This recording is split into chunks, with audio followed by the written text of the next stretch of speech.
Alright guys, it's William Jiaming from Learn French Free. I want to talk a little bit about forward contracts. So why do we need forward contracts? Especially if you think about buying and selling, the forward contracts concept is fairly simple, but what about index forward? Okay, let me give you a specific scenario. Okay, so for example, if you managing a specific portfolio, okay, you're managing a portfolio and you are the portfolio manager here.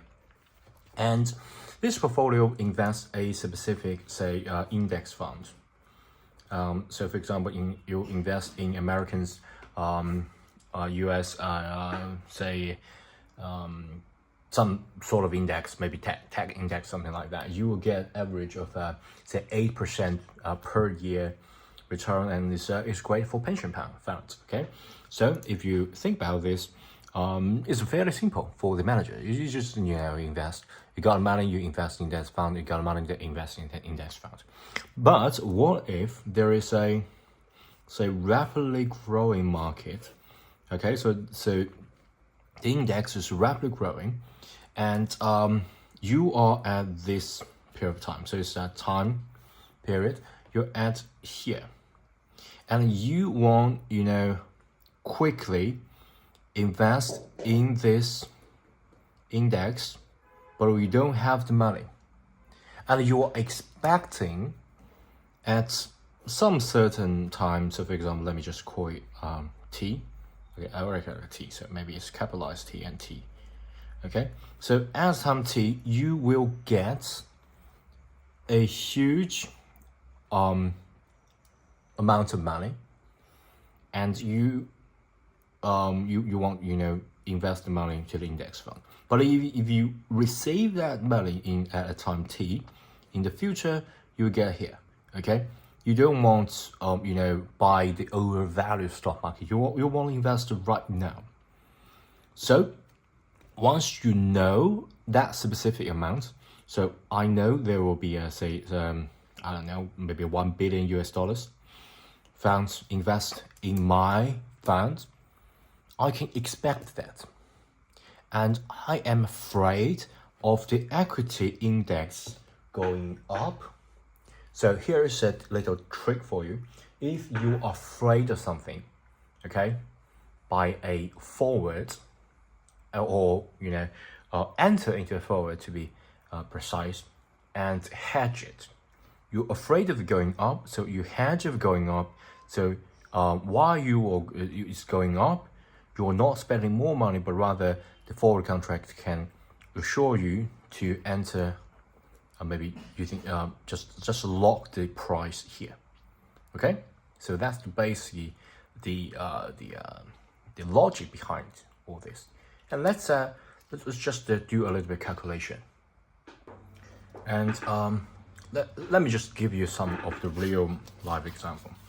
The most simple way of solving all this sort of problem is let me just use a brand new one. Okay, is to draw a timeline. Okay, so for example, let me just show you this time 0 as some future date, and okay, so for example, you're expecting this cash inflow.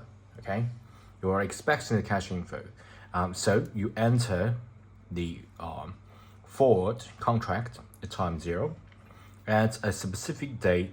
You were expecting the cash inflow, and you want to use that cash inflow to buy specific index. So what we're going to do is to say, let me just make it a time T here. Okay, you enter that, you lock a specific price. So let me just say there will be a price of this from 0 all the way to T period forward contracts. Okay, and there will be let me just make it say F. Okay, and then at the time small t here, or the capitalized T, you want to enter into another contract to sort of cancel out, and then to value of this forward contract here. But sometimes you can't simply get the specific forward contract at time t, okay?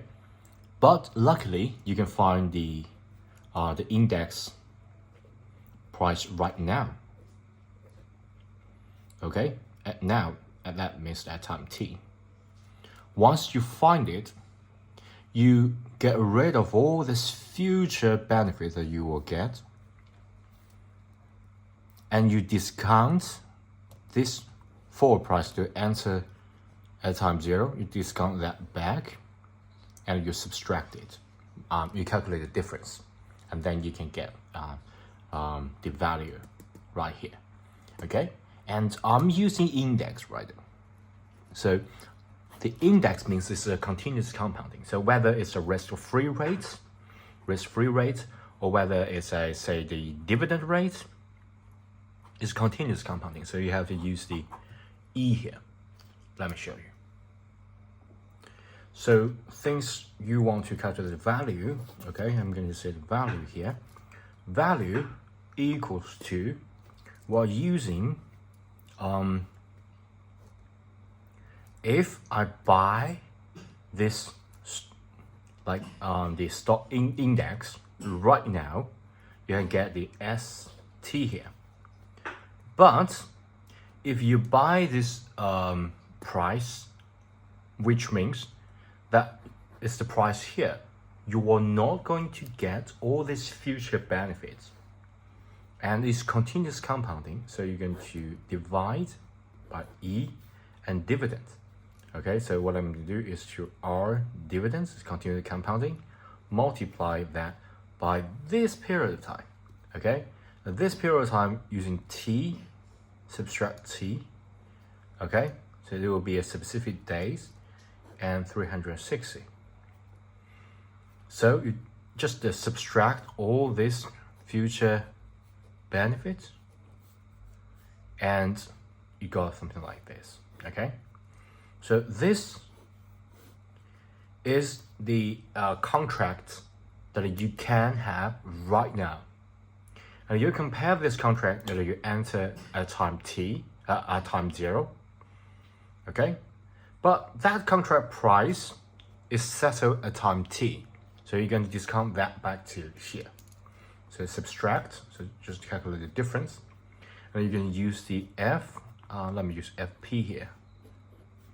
And discount that back to now, okay? So E, and it's a discount, so I'm going to use the risk-free rate. And then the time, T and T, T and T, and 360, okay? You calculate the difference, you can got the value here. And what about time 0? Time 0, this two is the same. That's the like initial, it have to be a fair trade, so both parties will be satisfied because the value is 0. Okay, and don't forget to give this video a thumbs up and subscribe to my channel. Thanks, bye.